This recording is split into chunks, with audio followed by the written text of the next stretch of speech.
نحمده ونستعينه ونستغفره ونؤمن به ونتوكل عليه ونعوذ بالله من شرور أنفسنا ومن سيئات أعمالنا من يهده الله فلا مضل له ومن يضلله فلا هادي له وأشهد أن لا إله إلا الله وحده لا شريك له وأشهد أن محمدا عبده ورسوله أما بعد فأعوذ بالله من الشيطان الرجيم بسم الله الرحمن الرحيم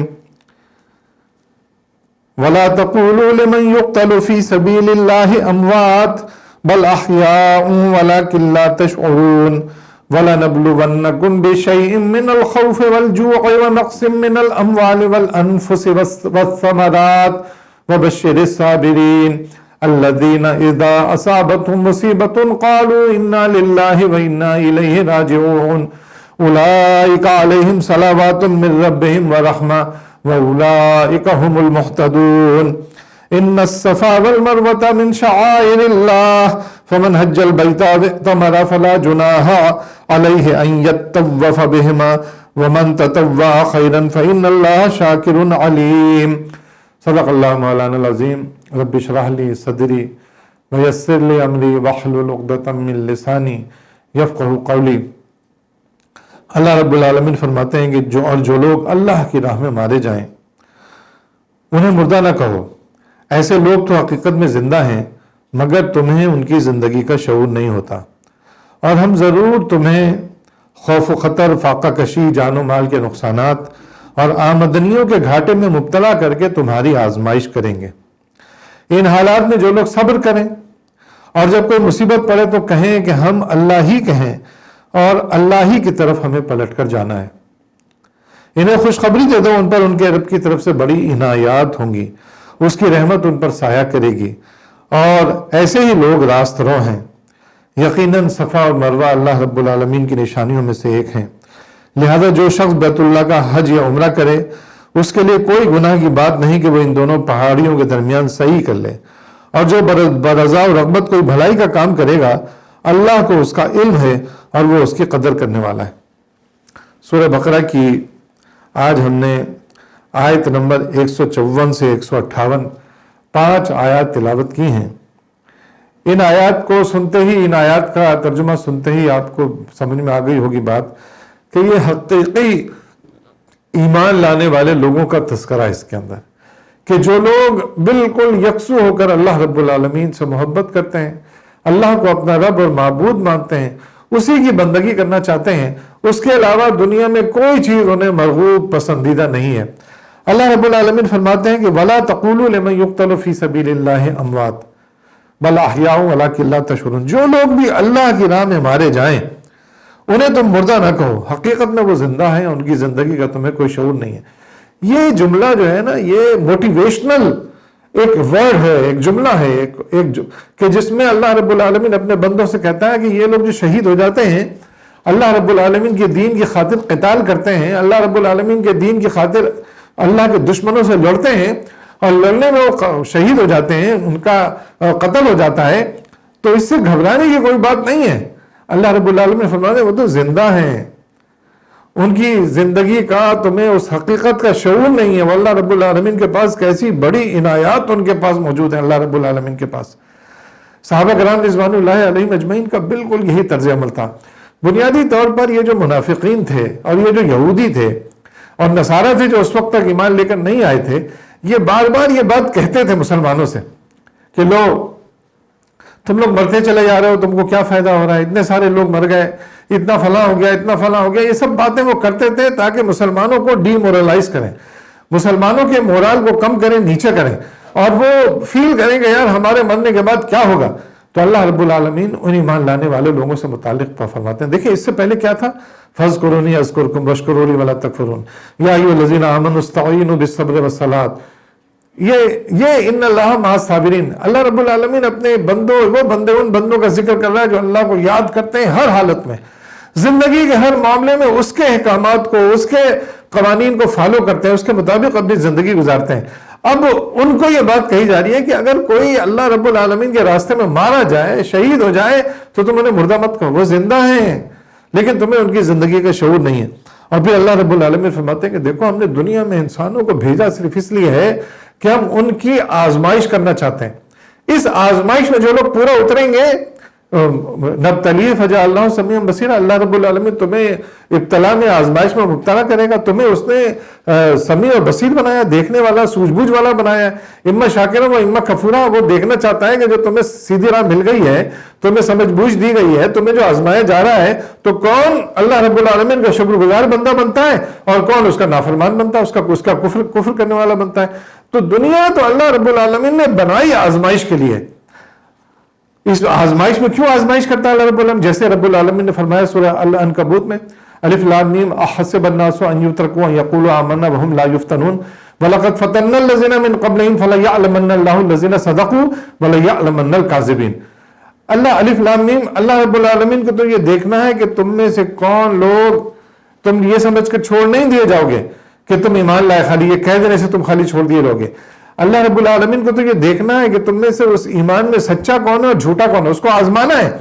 تو یہاں اللہ رب العالمین فرما رہے ہیں کہ ہم تمہیں ضرور خوف و خطر اور فاقہ کشی، خوف اور خطر یہ تو وہی لوگ جان سکتے ہیں۔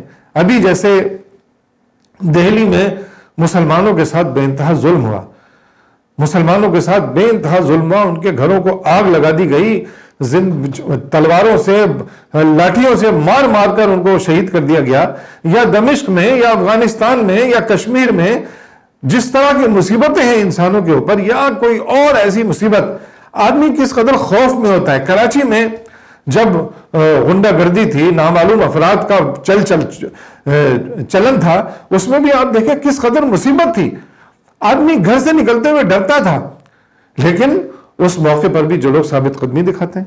تو اللہ رب العالمین تو خوف و خطر سے بھی آزمائے گا، اللہ رب العالمین بھوک سے بھی آزمائے گا۔ بھوک آدمی کو فاقہ کشی میں آ گیا، فاقہ کرنے لگ گیا، ایسی فاقہ کشی کہ اسے رزق کھانے کو نہیں مل رہا ہے، غربت، افلاس اس پر آ گیا، تو اللہ رب العالمین ہو سکتا ہے اس میں کسی کو آزمائے۔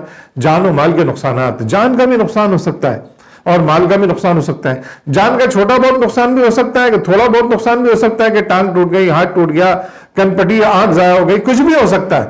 اور جان کا یہ نقصان بھی ہو سکتا ہے کہ مکمل وہ اللہ کی راہ میں شہید ہو جائے، اور مال کا نقصان بھی ہو سکتا ہے، کاروبار کے گھاٹے میں پڑ جائے، کیونکہ جب اللہ کے بندے اللہ کے دین کی خاطر نکلتے ہیں تو ہر طرح کی آزمائش آتی ہے۔ آپ مکہ میں دیکھیں مسلمانوں کو کون سی آزمائش نہیں آئی، جسمانی آزمائش الگ آئی، پروپیگنڈے کی کہ یہ لوگ برے لوگ ہیں، خراب لوگ ہیں، ان کو اجنبی بنا دیا گیا معاشرے میں، ان کے ساتھ بزنس کرنا لوگوں نے چھوڑ دیا، مطلب معاشی پریشانی ان کو آئی، معاشرتی پریشانی ان کو آئی کہ باپ نے بیٹے کو نکال دیا، ماں نے بیٹے کو نکال دیا، بالکل اجنبی بن گیا اس معاشرے میں۔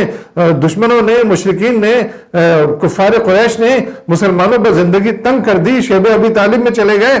تو خوف و خطر، فاقہ کشی اور جان و مال کے نقصان سے اللہ رب العالمین آزمائے گا، آمدنیوں کے گھاٹے سے اللہ رب العالمین آزمائے گا۔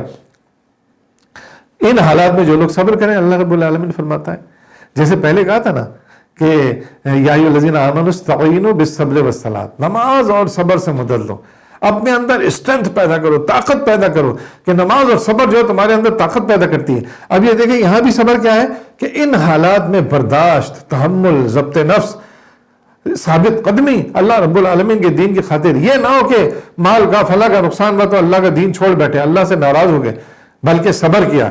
اور پھر نہ صرف یہ صبر کیا بلکہ جب بھی کوئی مصیبت پڑتی تھی تو کیا کہتے تھے؟ ہم اللہ ہی کے ہیں اور ہمیں اللہ ہی کی طرف پلٹ کر جانا ہے۔ مال کا نقصان ہو تو اللہ نے دیا تھا، اللہ نے لے لیا، اولاد کا نقصان ہو تو اللہ نے دی تھی، اللہ نے لے لی۔ تو یہ اللہ کے بندے جب راضی ہوتے ہیں ہر معاملے میں اللہ رب العالمین کے لیے، ہر طرف سے اللہ رب العالمین کی طرف یکسو ہو جاتے ہیں۔ انی وجہت وجہی للذی فطر السماوات والارض حنیفا وما انا من المشرکین، اپنی سمت، اپنی توجہ، اپنی شکل صورت سب اللہ رب العالمین کی طرف کر دیتے ہیں۔ تو یہ ساری آزمائشیں ان کو آزمائش نہیں لگتی، اس میں صبر کرتے ہیں وہ، اور صبر کرنے کے بعد کوئی واویلا نہیں کرتے ہیں، کوئی شور نہیں بچاتے ہیں کہ ہم تو ایمان لے کر آئے تو ہمارے اوپر ایسی مصیبت کیوں، اللہ رب العالمین نعوذ باللہ نعوذ باللہ نعوذ باللہ بہت ظلم کرتا ہے، اللہ رب العالمین کا دیکھ نہیں رہا ہے کہ ہم کس مصیبت میں ہیں۔ نہیں، اللہ رب العالمین آزما رہا ہے۔ اس آزمائش کی گھڑی میں اللہ کو یاد کرے آدمی، اللہ سے مدد مانگے کہ اللہ اس آزمائش کو ختم کر دے۔ پہلے تو یہ کہ اللہ سے دعا مانگے یا اللہ ہمیں کسی آزمائش میں مبتلا مت کرنا، اے اللہ ہمیں آزمائشوں سے بچانا. لیکن آزمائش آ جائے تو پھر ان آزمائشوں پہ کسی بھی چیز کا نقصان ہو تو کہے کہ انا للہ و انا الیہ راجعون. بے شک سب کچھ اللہ رب العالمین کی طرف سے تھا اور سب کچھ کو اللہ رب العالمین ہی کی طرف واپس جانا ہے، پلٹنا ہے، اس کی طرف جانا ہے. کیونکہ دنیا کی زندگی تو تھوڑی سی چھوٹی سی زندگی ہے، اصل زندگی تو آخرت کی ہے جو ہمیشہ ہمیشہ کی ہے. تو اللہ رب العالمین فرما رہے ہیں کہ جو لوگ بھی اس طرح کا صبر کریں گے، اس طرح کے لوگ ہوں گے، تو اللہ رب العالمین فرماتے ہیں کہ انہیں خوشخبری دے دو. اور خوشخبری دینے کے بعد صرف یہی نہیں کہ انہیں صرف خوشخبری دے دو، ان پر ان کے رب کی طرف سے کیا فرمایا؟ اولئک علیہم صلوات من ربہم ورحمہ واولئک هم المہتدون. ان پر اللہ کی طرف سے صلاۃ و سلام ہوگا. جیسے ہم اپنے نبی صلی اللہ علیہ وسلم پر درود بھیجتے ہیں، صلاۃ و سلام اسی کو کہتے ہیں نا. تو اللہ رب العالمین فرما رہے ہیں کہ اللہ رب العالمین کی طرف سے ان پر عنایات ہوں گی، ان پر رحمتیں ہوں گی، ان پر برکتیں ہوں گی، ان پر صلاۃ ہوگی ان کے اوپر اللہ رب العالمین کی طرف سے. اللہ رب العالمین کے وہ ایسے برگزیدہ بندے بن جائیں گے.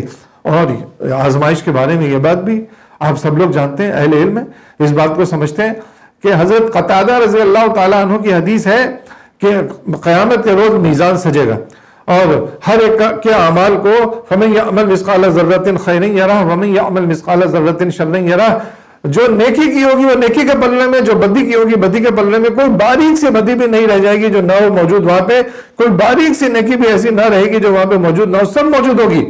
اور میزان پہ تولا جائے گا اور جس کے پلڑے گناہ کے بھاری ہوں گے جہنم کا پروانہ ان کو دیا جائے گا، اور جن کے پلڑے نیکی کے ہوں گے ان کو جنت کا پروانہ دیا جائے گا. لیکن کچھ لوگ ایسے ہوں گے جن کے لیے وہ ترازو نہیں لگایا جائے گا، وہ میزان نہیں سجائی جائے گی. وہ لوگ ہوں گے جو ہر آزمائش میں استقامت دکھاتے تھے، آزمائش میں پورا اترتے تھے، اللہ رب العالمین کی خاطر صبر کرتے تھے.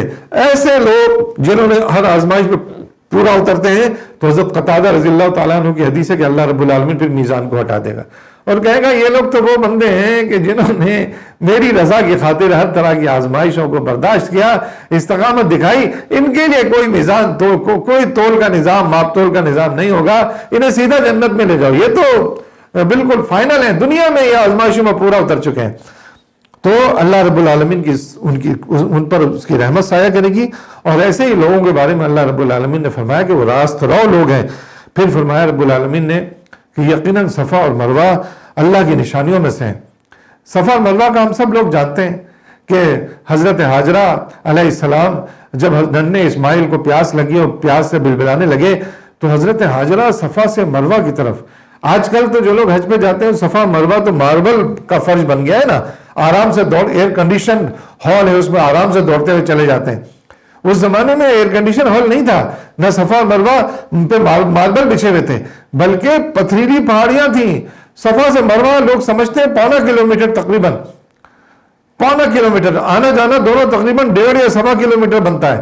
وہ وہاں جانا کہ کوئی نظر آ جائے، کوئی آدمی، کوئی پانی لینے والا، کوئی پانی کی جگہ مل جائے تاکہ ننھے اسماعیل کو پانی پلایا جا سکے.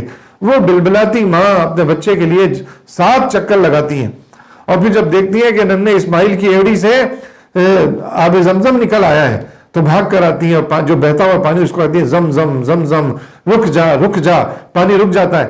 تو اب ہوا یہ تھا، بعد میں دین بگڑتے بگڑتے ایسا بگڑ گیا تھا. سیدنا ابراہیم علیہ السلام کے زمانے میں تو یہ کیا جاتا تھا، لیکن بعد میں مشرکین نے ایک طرف نائلہ کا بت رکھ دیا تھا، ایک طرف کسی اور کا بت رکھ دیا تھا. صفا پہ کوئی بت تھا، نائلہ پہ کوئی بت تھا، اور بتوں کی پوجا جاری ہوتی تھی اور اس کی طرف لوگ چلتے تھے. تو جب مسلمان ایمان لانے والوں نے کہا کہ کیا ہم بھی ایسا کریں گے، وہاں پہ تو بت ہے، تو اللہ رب العالمین نے فرمایا کہ نہیں، صفا اور مروہ میری نشانیوں میں سے ہے، میری ہاجرہ چلی تھی اس کے اوپر، تم بھی چلو، تم بھی اس پر چلو تاکہ تمہیں بھی اجر عظیم ملے. بت تو ختم کر دو، بتوں کو تو توڑ دیا اللہ کے نبی صلی اللہ علیہ وسلم نے. یہ اللہ کی نشانی ہے جس پہ ہاجرہ علیہ السلام چلی تھی. تو فرمایا کہ لہٰذا جو شخص بھی بیت اللہ کا حج یا عمرہ کرے اس کے لیے کوئی گناہ کی بات نہیں ہے کہ وہ ان دونوں پہاڑیوں کے درمیان صحیح کر لے. اور جو برضا و رغبت کوئی بھلائی کا کام کرے گا تو اللہ کو اس کا علم ہے اور وہ اس کی قدر کرنے والا ہے. تو سب اس سے پہلے کچھ آیات پہلے یہ بات گزری تھی نا کہ سابقون بالخیرات، بھلائی کی طرف سبقت کرو. تو اللہ رب العالمین کی بھلائی کی طرف جو سبقت کرنے والے لوگ ہوں گے اللہ رب العالمین ان کا قدردان ہے، اللہ رب العالمین انہیں جنت دے گا، اور پتہ نہیں اس جنت میں اللہ رب العالمین نے اپنے ایسے اطاعت گزار اور وفا شعاروں کے لیے کیا کام کر رکھا ہے جہاں ہمیشہ ہمیشہ کے لیے انسان رہے گا۔ کون سی ایسی ذمہ داری اللہ رب العالمین دے گا، یہ اللہ رب العالمین جانتا ہے۔ واللہ اعلم بالصواب۔ اللہ رب العالمین حقیقت میں ہمیں ایسا بندہ بنائے کہ ہم اللہ کی رضا دیکھنے والے ہوں، اللہ کی خاطر اللہ کی بندگی کرنے والے ہوں، اللہ ہی کے لیے ہم زندگی اور ہماری موت ہو اللہ رب العالمین کی خاطر، اللہ رب العالمین ہم سے راضی ہو جائے۔ اقول قولی ھذا استغفر اللہ لی ولکم ولسائر المؤمنین وآخر دعوانا ان الحمد للہ رب العالمین۔